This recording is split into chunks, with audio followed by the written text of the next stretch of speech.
As I was thinking back towards the old days in 2015 when Overwatch launched in beta, I was going through some of these old tournaments and literally week 1 tournaments.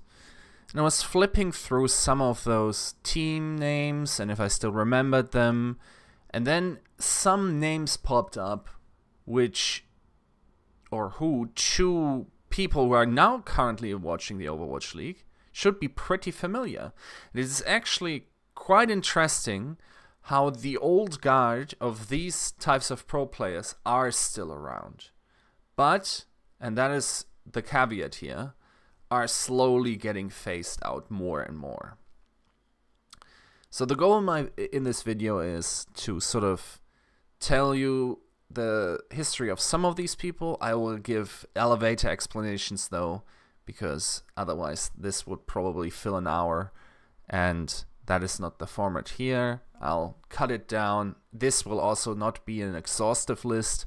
I'm pretty sure I missed a couple of names and might rectify that with another video in the future. We will see.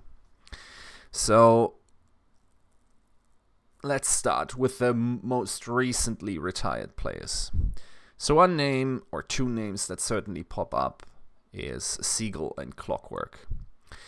Now, Seagull did play on NiCOgdh together with Clockwork, and during that time, they were one of the best, if not the best, and they had a pretty interesting battle with Team Hubris for a while, team in North America, and it was already at the time quite clear that Seagull was one of the best players in the world at that time, even though whatever that means in a very limited player base. And his progression through the teams went from NiCOgdh, from that team where he had Clockwork on, then to Mix Up, and I remember, for instance, players like Hablu were on that team, to Luminosity Gaming, and then NRG, and I think this is much more readily available to most Overwatch fans, that Seagull was there and had sort of not really success during that time, but still looked like the best player on that roster. And then obviously later on, while streaming, made the transition to Envy and was going to be the projectile DPS for them. Then subsequently joined Dallas Fuel, and the rest is history. And now with this season, he has retired from professional play, and his career as a whole, if you were to summarize it, is quite honestly probably staying below his potential. Because especially in the last season, we saw what kind of a mind for the game he was. And I think he, in many cases, was in unfortunate circumstances that led to him not actualizing his potential. I personally think he could have been consistently on one of the best teams, and he also tried to be part of them, but it's obviously very hard to read how your success is going to be, and sometimes he was also in organizations who sort of collapsed and whatever. Another name that recently retired is Mendo, and Mendo went from Mix Team to SK Gaming to NiCOgdh, FaZe, then Cloud9, and then finally ended up on Houston. Now, from what I remember with Mendo, first, I wasn't really... He didn't strike me as outstanding until he was part of NiCOgdh. And there, I guess people must have seen his quality before that time already. He really was one of the craziest young players, I would say. And I think saying at the time, if I recall correctly, thinking that he was one of the craziest European FPS talents I had seen in a while. He was a very good Genji, very good Tracer as well, and especially during his time on NiCOgdh with when they still had the Tivik NiCOgdh lineup with Mendo, they were practically unbeatable. It was actually pretty nuts how they dominated the scene. Certainly also a player that stayed under his potential, and then again, we are just judging him by his actual in-game performance, and I think he might just be happier in the avenues he's now taking with streaming. Another player that comes to mind is NiCOgdh, and I remember playing in the very early beta days, and I was thinking, okay, so who's name faking G2 esports here? Because I was involved in, or I was interested in, for instance, League of Legends, and the name G2, the professional team, obviously best known for his CEO, or its CEO, Ocelot, was quite a big brand already at the time in European esports. And I was honestly thinking these people were name faking. Turns out they weren't. G2 was very early in Overwatch, but so far hasn't made it into the Overwatch League, at least. So NiCOgdh was part of that. He then went to a team called Flat Earth, and that team turned out to be quite interesting because a name that I will mention later was already also on that team, namely Linkser. And Clockwork and Linkser for the longest time shared teams. NiCOgdh then went to Creation, to Dignitas, to NRG, and then finally ended up going to Valiant. And while I'm not sure if you want to call his situation retired, let's just say he's currently not in Overwatch League, and I think that's the definition of this category. NiCOgdh was always someone whose first impression that people had of him was very positive.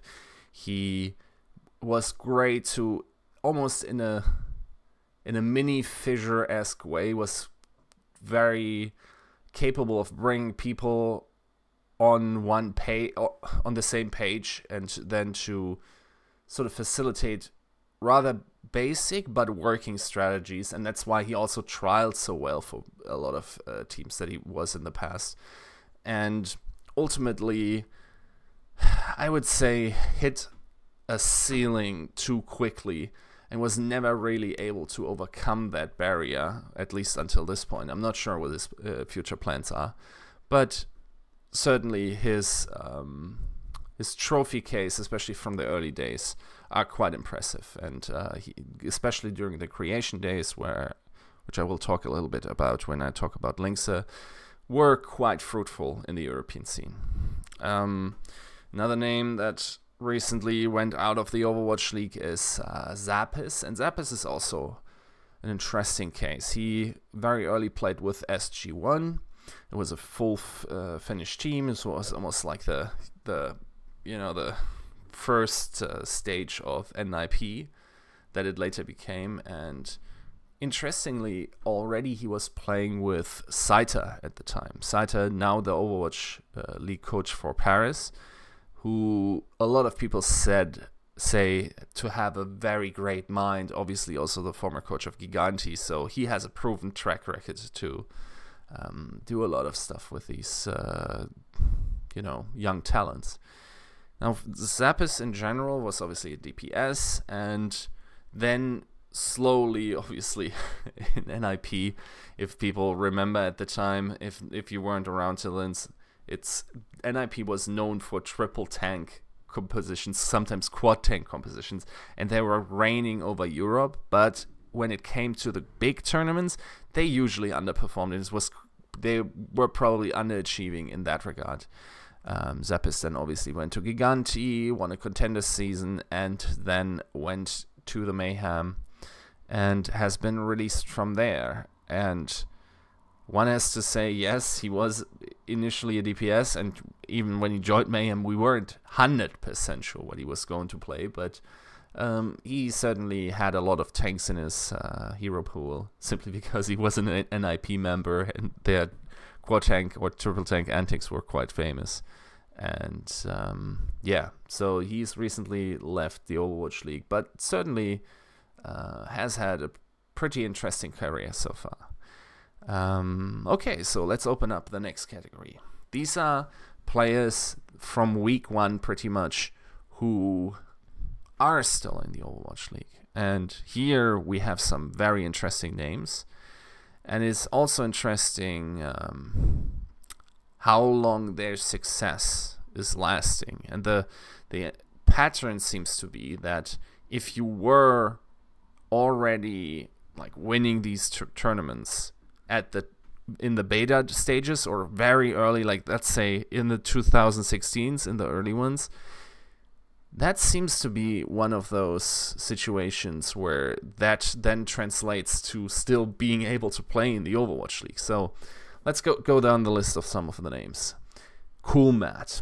NiCOgdh initially was on Hubris and was, at the time, honestly, a star-level DPS talent. I remember him being very good on McCree. I remember him being very good on Reaper, and especially with Clockwork, who had sort of brushed over a little bit. But Clockwork came in as presumably the best TF2 player to ever have played the game, or at least that's my understanding. And NiCOgdh was in that game. He wasn't out aiming him, but he certainly did things, and my analytical ability at the time wasn't as advanced to really tell you now what it was.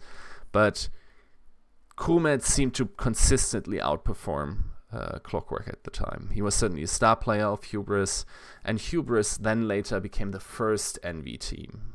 So there's a great article on, I hope it's still up on the dot, if you just Google Dead Game Gods. Hubris is also the team that basically went over from another game, from games that really nobody played. They had crazy records there. Some of the other names you might know are Tailspin, for instance, was on their team. And yeah, certainly NiCOgdh's career, then that he turned into an off-tank, and for especially the first half of the season in the Overwatch League, such an impressive one, is quite an interesting story arc that one has to flesh out, because it feels almost not fair to any of these players to put them into these elevator explanations I'm giving you here. But maybe this can be a start to your own research into these players' careers. Next name is, that's a good one, Pluppy, aka Tavik. So why do people call him Pluppy? I think Pluppy was the account that he signed up into the beta with. So obviously a lot of people wanted to have close beta access. So what a lot of people did was sign up with several accounts in order to increase the probability of getting in. Now, one of Tavik's accounts was Pluppy, and at the time Pluppy was an actual monster. So he was probably unarguably the best player in the world. He was playing everything. He was playing constantly. He was one of the sickest Granias to this day. Probably was pulling these 14-hour days already during that time. He was playing support. Like, there were times when he was playing the EU tournament, and then when an NA team needed a ringer, he would play Lucio for them or something like this. Like, completely crazy amounts of work he put in, and was constantly grinding. Obviously a very good DPS player, probably one of the first impressive Genjis. Tivik definitely considered the best player at some point in the game, and his career progression to the teams was quite interesting. So he started out in Popstars, then went over to Maidong, which was sort of like a Quake and personality mix with famously esports shoutcaster, now turned I think game developer James Too Good Harding. And then Tivik went over to the aforementioned NiCOgdh and had a lot of success there until he switched over to Rogue, I believe because of some disagreement in NiCOgdh. Rogue was then very strong for a while. It had a little bit of a battle with Creation, with Limpnix and Numlocked. At Takeover, Rogue could edge it out over Creation, but then at the, I think it was ASA Pro Masters or something like this, they were able, at ASA Pro Challenge it was, at the ASA Pro Challenge, they were then able to get it back over them in the finals, and it was really a competitive summer, I believe, between these two teams, Creation Esports and Rogue, who at the time, of course, weren't, the French lineup that we have in mind. There was still Tivik and, of course, Reinforce in that mix there. So then Tivik went to Misfits and Mayhem, and the rest is history in that regard. Next player. Linkser. He started out in Planet Key Dynamics. That was, I believe, Planet Key should be a German org. I'm not 100% on that one. But then quickly sort of switched over to Flat Earth, as I mentioned, stuck with Numlock through Creations, through Dignitas, and then interestingly joined up with the NIP guys, who were called Rest in Pajamas at the time, who then later became Giganti, and then obviously through Giganti, under the, I think, coaching of Saita, Linkser was able to make it to the big leagues with Houston Outlaws. Linkser already, I remember going to Takeover 1, and he was already a very up and down player. Had some, well, he said, I think at the time the thing was that he was had bad pizza there, and I can tell you at Takeover there's some bad pizza around that place, so I absolutely believe it if he said he had food poisoning. But I felt like there was some stage fright there. I don't know if he would sign that himself, but since then he has been one of the streakiest players, and simply because of his high highs, he always remained relevant, as we also saw in the Overwatch League. Very early, already a pretty nuts Widowmaker, was like one of the best Widowmakers already during the time when Cloud9, the roster around Reva and now turned coach Kai was the best team in the world. So Linkser was certainly part of that, and not part of the team, but part of the group of elite Widowmakers. He had a good Genji, if I remember correctly. So he already had a knack for these types of heroes, and actually his Genji might even be a little bit underrepresented in his hero pool nowadays. I wonder how good he could be if he was to reinvest himself into the role. Next up player, okay, this is also a super crazy one, and it's NiCOgdh. So NiCOgdh started out on a team called Eccentric, then moved to SK Gaming, also at the time with Mendo. I remember watching SK Gaming games because obviously SK Gaming is a very big esports brand. I wasn't interested what kind of a team they picked up. I looked at them, was not impressed. That tells you something about my ability to see talent, at least at the time, because I definitely missed out on Mendo and NiCOgdh. Even played against NiCOgdh a little bit in ranked at the time. And then NiCOgdh went over to Graviton Surge, and from there on went to Misfits, and it was sort of interesting. So NiCOgdh was DPS, like very good DPS, had some nuts situations. I remember, I think it was at Takeover 1 where he, was it some Dorado play, I think, on Widow? I might be misattributing that to a different player. Whatever. And NiCOgdh then obviously had some of the crazy plays. He was a pretty good Mei, he was a Reaper, and then he also he also was a very good Ana at the time, possibly one of the best in the game when he was playing the role. So that, NiCOgdh has had that on lock already during the beta days and then after release. But then he turned into a flex tank, and now I'm hearing he actually is, again, a marvelous flex tank. So this guy's career progression is pretty nuts, and it wouldn't even be out of character for him to pick up Name Tank at some point, because then he has, I believe, all the roles on check. Then NiCOgdh, obviously, from Misfits went to Cena EU, and then was picked up by the Shock.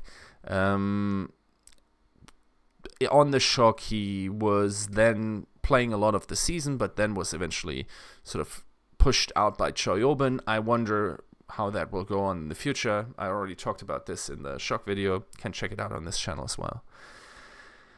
All right, another player, of course, and that is also an old one and a good one, is Harry Hook.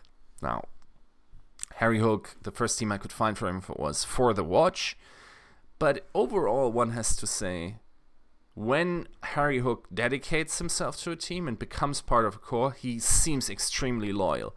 I couldn't even, I was double checking some of those team names, and a lot of these players, as I said, they have 7, 8 different teams they were part of.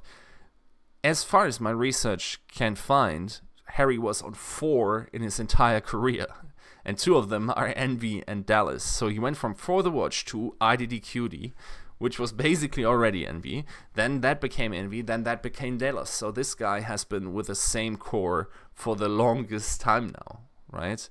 And obviously main support, but if you've been an Overwatch fan maybe for half its lifespan, then you probably know that he also plays a marvelous soldier. And I know, for instance, Baroy always said that during that time, he was checking the stats, and he thought Harry Hook was playing defensive soldier in such a crazy way that if that ever was to be meta, you could just build a team around him and it would probably work. Harry was, at the time we were talking about this, an absolutely crazy defensive soldier. Had solid tracking, but also just the way he approached the game from that defensive position was just imposing on the opponent, right? Obviously, if you talk about Harry Hook, you also have to talk about Taimu. Now, Taimu is one of the most ridiculous cases of a player making a 180 turn in his approach to the game. So, initially, he was on the Portuguese team called Kick Esports, and for them, he was playing Mercy. And obviously, Mr. Good Aim then turned out to be pretty good at aiming, and eventually then became a DPS player, was then on NiCOgdh, but had a minor disagreement. And I remember at the time that he was quite down, and he was grinding back up again. He was trying to, he created these threads on forums and tried to get a new team going, but eventually he was brought back in, I think when Mendo left, I believe, or Tvik, something like this of the sort, and suddenly Taimu was desirable again. And much like Linkser, actually, I think Linkser peaks more consistently. So Linkser probably has more frequent peaks, but Taimu definitely had the higher peaks in his career, and also had his peak lasted a long time and only recently really had a dip in performance, and obviously didn't play as much as we would have liked him to play, based on the things he can do, because still in this Overwatch League season, I think peak Taimu was absolutely, for these couple of games where his Widowmaker was on point, he was one of the scariest in the world. I think you could even put Saya Player on the same level as Taimu was for these very few games. Certainly very interesting that this developed out of week 1 Mercy player. Maybe a little additional shout out to a late bloomer, and I hope it happens for him. So just as a sort of rounding out the video, and again, I probably have missed a ton of players, but I want to talk about Fisher. Not Fisher, the Korean, but Fisher, the Norwegian guy. So Fisher came in and played for Watch Out Gaming. Didn't really turn any heads at the time, but then got onto the Shafts, which interestingly was coached by Kirby, the current, well, I don't actually know what his current role is for the Fusion, but he still does something there, was obviously head coach last season. And that then became Hammers. Fisher then moved to Mosaic, and then most recently was on GGEA. So this guy certainly had a little bit of unlucky occurrences in his career, But I think Fischer was always one of the best or the most coachable, and he's sort of like, he's that uncomfortable skill level of just not being good enough to get into the Overwatch League. And I think some teams could have taken a gamble on it. For instance, that maybe he could have been, if he had maybe very impressive trials, could have been on the Boston Uprising. I actually have no inside information about this, but this would be one of those players. Now, he's once again, I think, on Team Norway this year, if I recall correctly.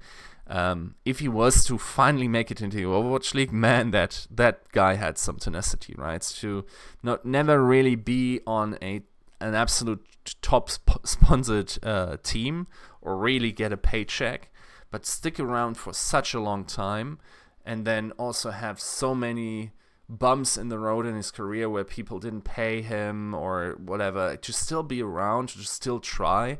That would honestly be a very satisfying story, at least for me, to see him finally make it.